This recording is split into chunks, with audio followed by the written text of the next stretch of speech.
Last time we talked about how you can actually level with Druid and put the class in a state where it is ready to transition into one of its main builds with the legendaries. Now we're actually talking about how to transition into those legendaries. We're gonna be taking 3 of the most powerful build-defining legendaries for Druid and making a build around them.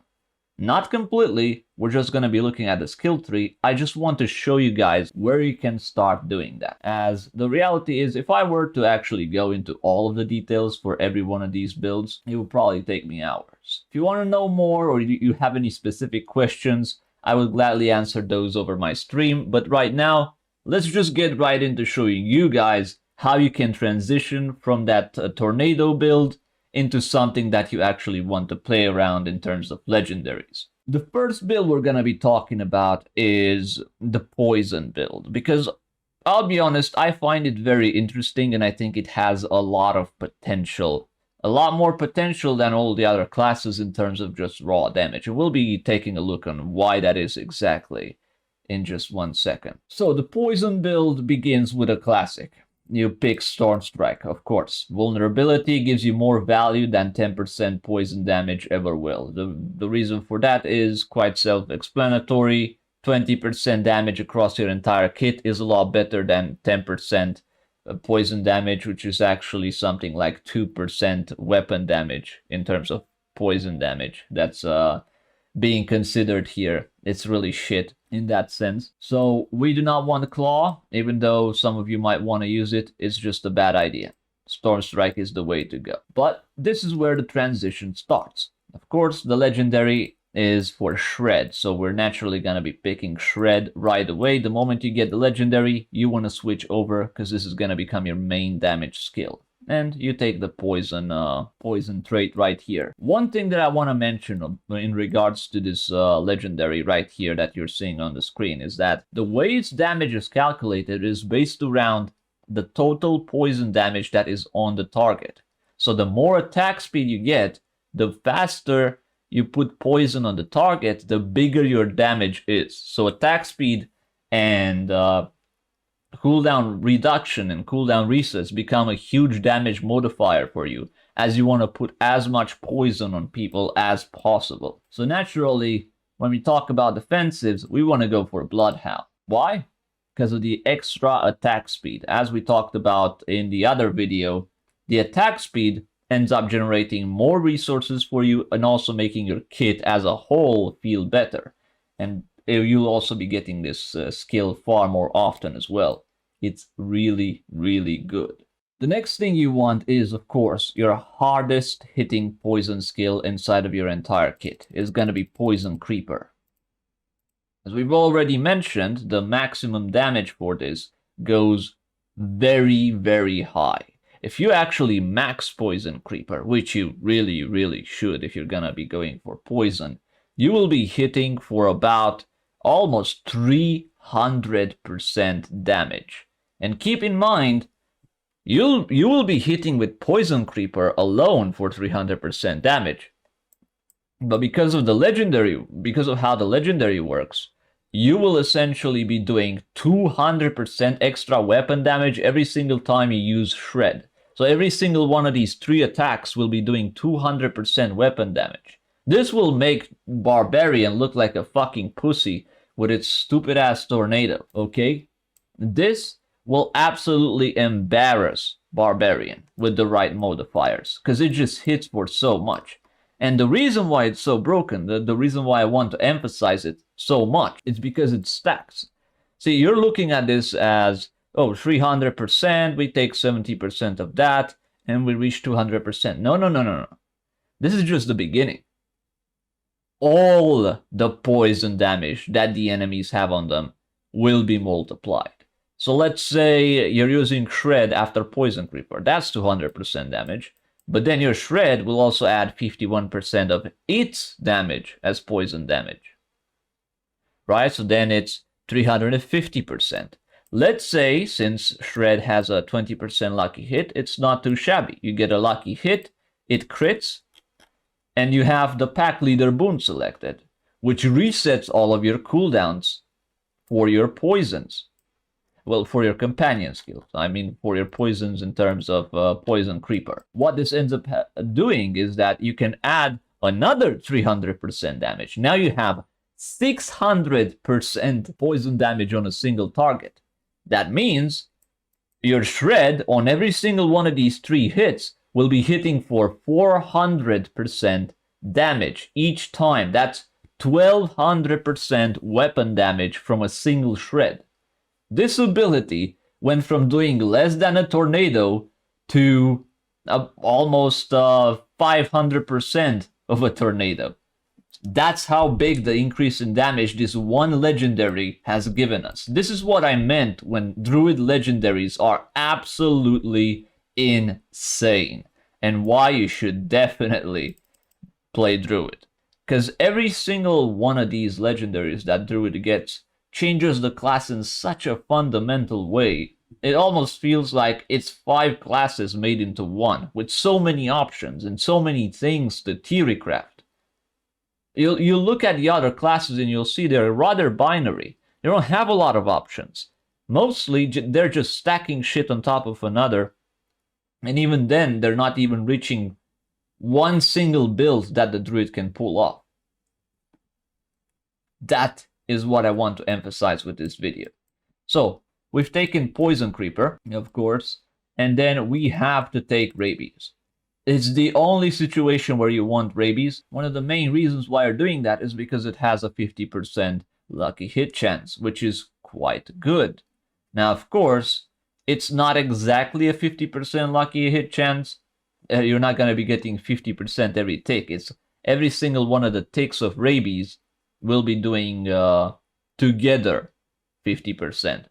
So just pressing the button gives you a 50% chance to proc lucky hit, but that's still pretty decent.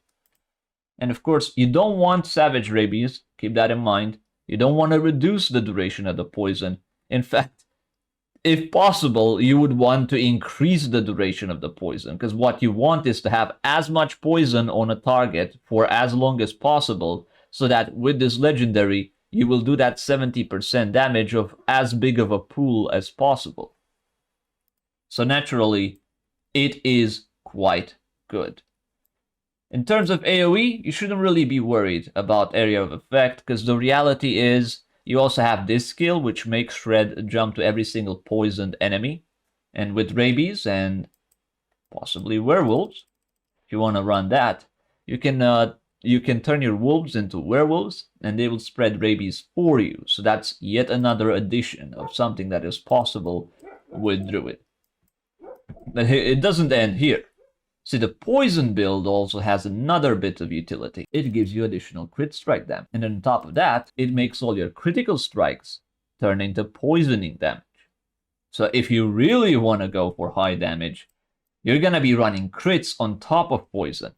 So that way, what you're going to end up doing is every time you crit, you add more poison, and the harder you crit, the harder your poison will become. So Poison Creeper doesn't really do any direct damage. That's a rather unfortunate aspect of the skill, but Shred does. Shred will crit for a lot. And of that 70% damage that I was talking about, that 70% damage of the entire poisoning pool, and that entire 1200% weapon damage that you'll be hitting for throughout the entirety of Shred, if you can get it to crit, that will add as poison damage, which will make you crit even harder, which will make you do even more poison damage. It's like an infinitely repeating pool of damage. And that's why this build is very, very exciting. So of course, in that sense, we're going to be picking Predatory Instinct as we're reaching the endgame for that extra 6% crit. And then we want to go for Wild Impulses to make Shred hit as hard as possible. And now we reach our keystone. We haven't talked about our keystone. So the keystone that you actually want is Lupine Ferocity. Now, the reason why you want Lupine Ferocity is because it is a guaranteed critical strikes that deals 60% increased damage. Because of this trait right here that turns your critical strikes into poisoning damage, it actually ends up making it so this skill that will hit 60% harder and guaranteed critical strike will give you so much poison.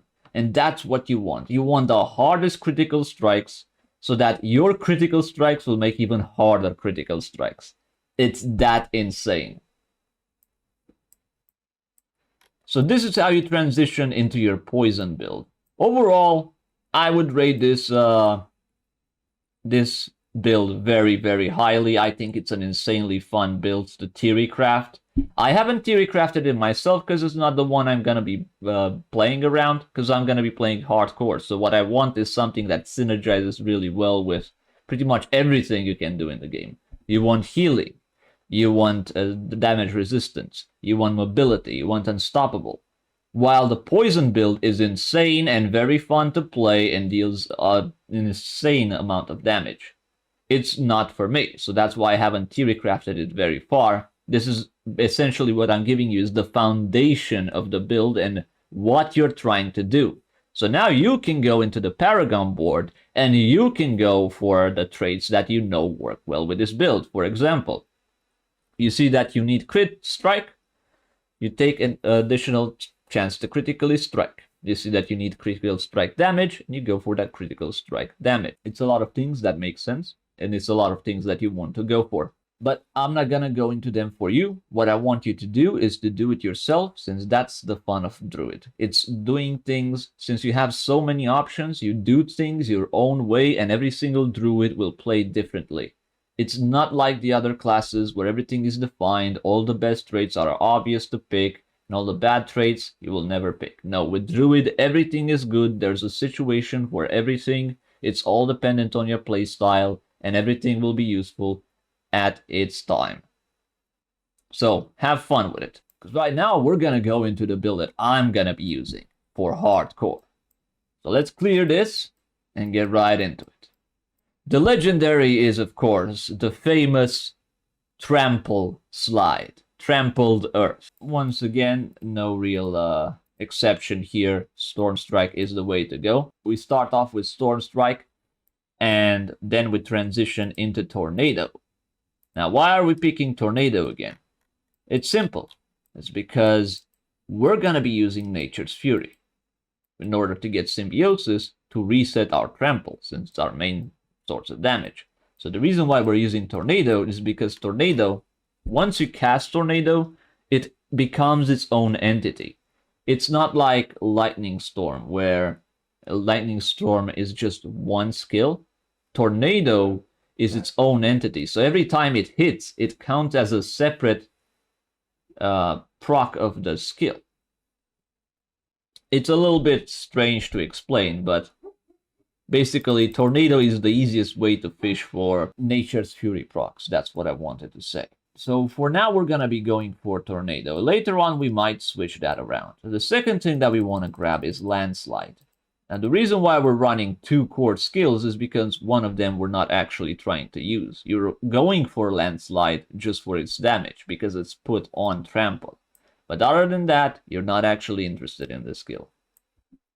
Second thing we want to grab is Earthen Bulwark. This is a natural go-to, very good skill. You don't need these points, but you know, it's good to have them. It's really up to you what you prefer to get.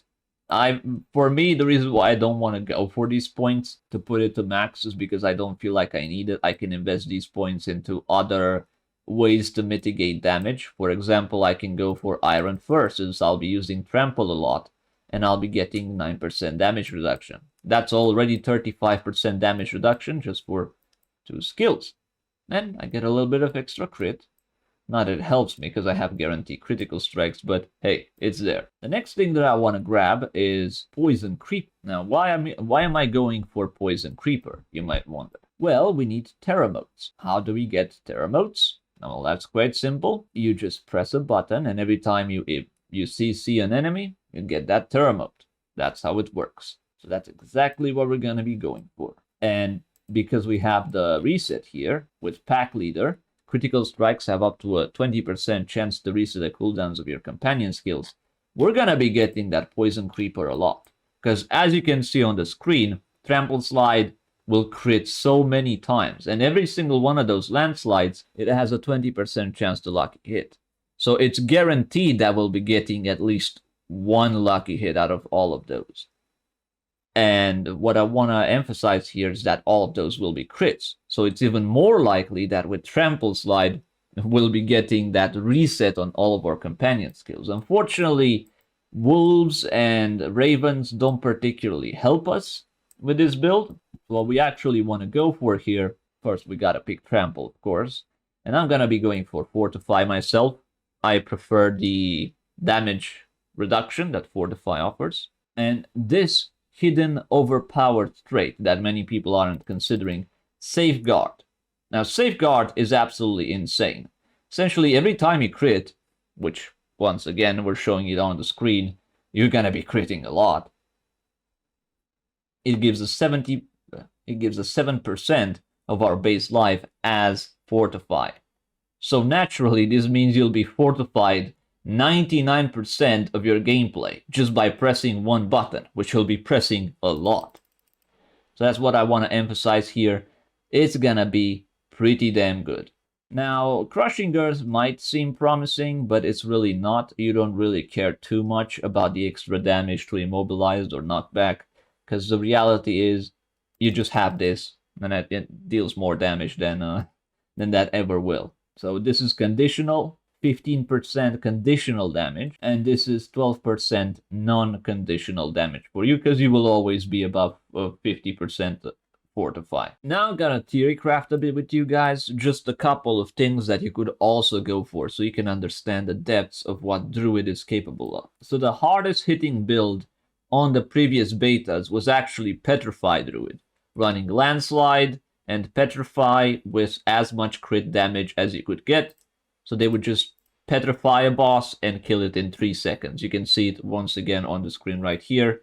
Shit was absolutely insane. And in order to transition this trample build, as you can see, that guy used only 3 landslides to kill a boss. Just pressing trample once casts 6 landslides. So you just petrify, trample, and in theory, you'll be destroying absolutely everything in your path. So pretty damn good. I'm not really gonna be going for that. The reality is, I'm gonna be playing on hardcore. I can't afford to have a 50-second skill on my fucking toolkit, and I don't really want to invest the time into reducing that cooldown. But for those of you who are gonna be playing on the lesser difficulties, not on hardcore, we don't need any resistances, you can go for as much damage as you want. I personally will be going for this. Shapeshifting into a Werebear will give me 12% damage reduction against elites for 5 seconds. Of course, we've also taken Iron Fur, and we also have the damage reduction from Storm Strike, so it's all piling up and giving me a lot of damage reduction. And then we got Vigilance, right? Pretty damn good. Vigilance being another 15% damage reduction after using a defensive skill. But the thing about defensive skills on this build is that they also have no cooldown, because they will also be reduced by Symbiosis. One other thing that we need to go for with this build is Claw.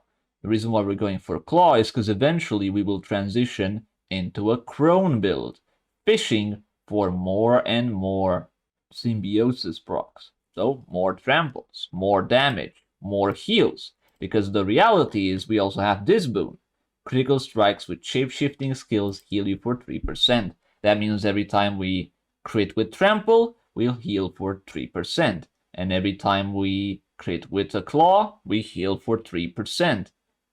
It's all looking pretty damn good. In terms of heals, we'll probably have the most sustain out of any other class inside of this game. Now, what else do we want? Let's have a look. We got 6 points to spare. You could invest them into these two for a little bit of extra damage, but let's be honest, it's not like you fucking need it. I personally won't need it because my biggest concern is actually not dying. So there is that. So what else could you invest it into? Let's have a look. Well, of course, I am a huge preferent of Circle of Life. Nature magic skills that consume spirit heal you for 3% of your maximum life. That means every time I'll cast a tornado, it will heal me for 3% of my maximum life. Once again, giving me even more heals. So I will always be topped off, I will always be fortified, and I can even use Fortify as a modifier to make my shit better. But here's my final answer, right? Here is my option. You might be noticing that I am lacking a skill. I don't have a point in my bar. What I like to do is I like to take a point of Iron Fur and invest it into Hurricane. As you can see, if you read this little toolkit right here, it says Savage Hurricane. Enemies affected by Hurricane deal 20% less damage. This is amazing. Many people are miming on Hurricane, but when you have a Druid on your team, it will make everything do 20% less damage. It will help the entire team to group up and perform better by not taking as much damage. So here's why you invest into Hurricane, just so I can make myself understood here. Every time you cast Trample, you will be reducing the cooldown of Hurricane, but that's not all. You see, let's read the toolkit of Nature's Fury again. Everyone's getting excited about Symbiosis, but they don't understand Nature's Fury itself. Casting an Earth skill has a 20% chance to trigger a free Storm skill of the same category. Trigger. That means when I trample, I can use Hurricane at the same time. And in fact, I'm not using it. It just starts by itself. So you trample, and through your trample, you automatically cast Hurricane for free. You're not even resetting its cooldown. You can essentially have 2 Hurricanes at the same time if you want, but since it's a utility skill, it doesn't really concern you that way. So you're just waiting for it to finish, and then you use it again. And here's the interesting part. Since Trample is now an Earth skill, you can cast Hurricane and get a free Trample. Now you're thinking big brain. Now you're understanding the magic of Nature's Fury and why you must have Hurricane. And why it's such a shit skill, because imagine if this skill was fucking broken too. Then Druid would be truly broken. But it's not broken in the usual sense. It's just broken because it gives you so much utility and synergy with the rest of your kit. So now you're understanding why I really like this skill and why I'm gonna go for this. It has so much healing, so much utility, so much absolutely insane damage, and so much synergy with every single aspect that you can get for Druid. Essentially, because I spec like this, being able to use Crone, being able to have all these legendaries going off, and synergizing so many aspects of my kit with Nature's Fury, I am benefiting on so many levels in every circumstance that the game allows for. And that's why this is my hardcore build. That's why I'm going for Trample Slide. And that was how you can build your own Druid. As you can see, we have so many things we didn't even cover. I took like 10% surface level off of each of every one of these skills and explained it once again, just loosely, because I don't have the time to explain all the nuances of everything. The only way I can do that is if you guys actually ask me questions, which you'll be able to do today because I'll be going live as soon as I post this video. So I'll be seeing you guys on the live stream in that sense, and I can help you directly with any questions you might have. But now you're fully equipped to also do it yourself. You're fully equipped to go into the Druid class, have all the information you need to put together your own overpowered build of any skill you want. You just figure out what the best damage legendary is, you equip that shit, and you go to destroy everything in your path. Doesn't matter what it is. Whether it's a barbarian who thinks his tough shit because he's seen Whirlwind hitting for 1 million. I can tell you right now, Whirlwind is actually lame as fuck. It's not even that good of an ability. I've taken a look at the barbarian skills because everyone was like, oh, barbarians are gonna be so fucking broken. And compared to Druid, my man, if Druid in endgame won't be hitting for at least 3 times as hard as a barbarian, I'll be fucking surprised, right? Barbarian does have a bit more utility than us because they just run all their shouts by default. So they give us, they're basically supports. You know, they're like that coach in a soccer team that just sits on the side and shouts at people to hit harder on the ball. That's basically what barbarians actually are. But other than that, they're not really gonna be comparable to the true power of Druid. As I've explained, we literally have an infinite damage loop built into our system if we get enough attack speed. So overall, I think Druid is gonna be one fantastic class. So much variety, 5 times the variety of everyone else. The damage potential is higher than every other class. We're just gonna be popping off and having one hell of a time. Yeah, I'll be seeing you guys on the stream. I'll be live streaming for the next few days, trying to post some videos, just loosely edited when I have a couple of minutes. But other than that, I'll be focusing on getting my name on those 1000 players to first reach level 100 on hardcore. That's my goal for the weekend, and I hope I'll be seeing you guys there so we can enjoy that moment together. Bye-bye.